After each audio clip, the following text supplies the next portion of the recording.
Hi, everybody. I thought I'd pop on today and have a chat about something that's maybe a little bit controversial. So I'm a bit nervous, but it's what I believe to be true. That's why I want to talk about it. So, a big question that I often get asked, or when I go into work with businesses, and it's an assumption that has been made, is can the business owner, can the leader delegate recruitment? And unfortunately, I'm here today to say no.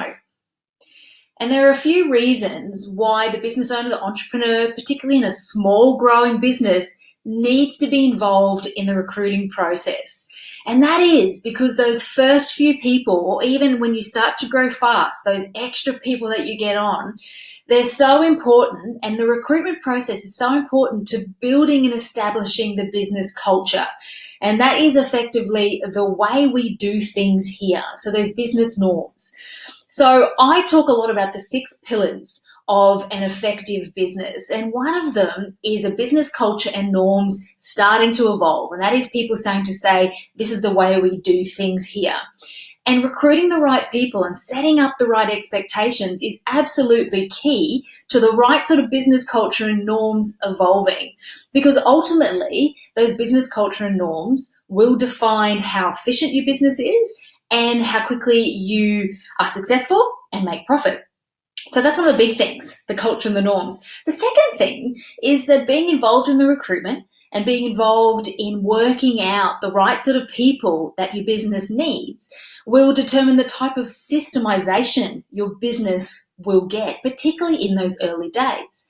So the sort of people that you hire, two things: the sort of experience they bring, how systemized their experience is, but also their tendencies, whether they're systemized in nature, will absolutely affect that establishment phase. And when you're going through establishment phase, setting up great systems is absolutely important, but also, and then when you hit rapid growth, without those systems or those great foundations, things can start to get really tricky really quick.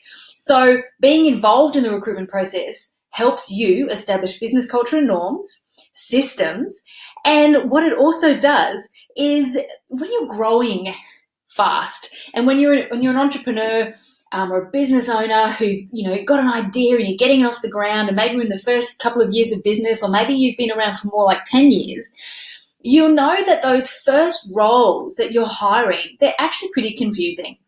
They're usually generic in nature. You're looking for somebody to be able to work across quite a few different areas. And it's hard to be really clear or really articulate to somebody else about who you actually need and what you're looking for. And so that's where the gold is, getting really clear up front on who you need.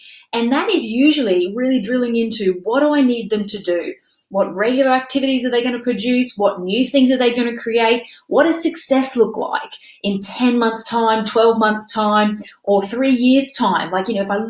If I imagine myself, I'm there, it's 12 months' time, I'm celebrating how successful this brand new person has been. What have they actually done? What have they created? What new products have they created? What have they helped us grow or establish? So that clarity process up front is actually hugely important. So unfortunately, or maybe fortunately, you do need to be involved in the recruitment. It's not something that you can hand over and delegate to somebody else. Now, don't get me wrong. You can absolutely get support, and you can absolutely have somebody within your business or external to your business helping you with the administration side of things, but it's really important that you're involved. So often when I talk about this to clients, or I talk about these to growing businesses, they want to know things like, well, is there ever going to be a stage when I'm big enough to hand over this recruitment? So I'll give you some parameters. If you have less than 5 people in your team, I think you need to be involved heavily in the recruitment process. So you need to be doing that clarity stage up front, working out exactly who you need, what you want them to do. You absolutely need to be involved in the screening and the interview process, and you absolutely need to be involved in those early onboarding stages where you're training and giving them information about what you want your business to turn into, what your dream is, and how they can add value. I think if you've got more than 5, somewhere between 5 to 10 people maybe, you can, and you're starting to get a recruitment system in place, you absolutely still need to be involved up front in that clarity stage, but perhaps you can hand over some of the screening and interviews, but you absolutely should still meet the person before any sort of decision's being made, and you absolutely still need to be involved in those early onboarding stages. When you get to having more than 15, 20 people in the business, and there's a clear recruitment process, like we're clear on the sort of people we want to hire, systems are starting to be established in the business, cultural and business norms are starting to evolve, there's already a natural, like, this is the way we do things here, starting to happen, then probably you're at a stage to be able to hand the process off to somebody else and become less involved.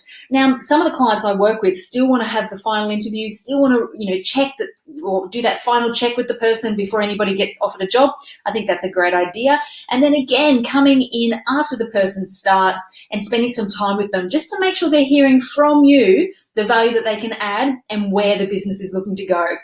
So I hope that's been helpful today, because I truly believe, and my experience tells me, that you can't hand off recruitment in a new growing business to somebody else. And it is an absolute essential skill that you as the business owner, the entrepreneur, need to learn.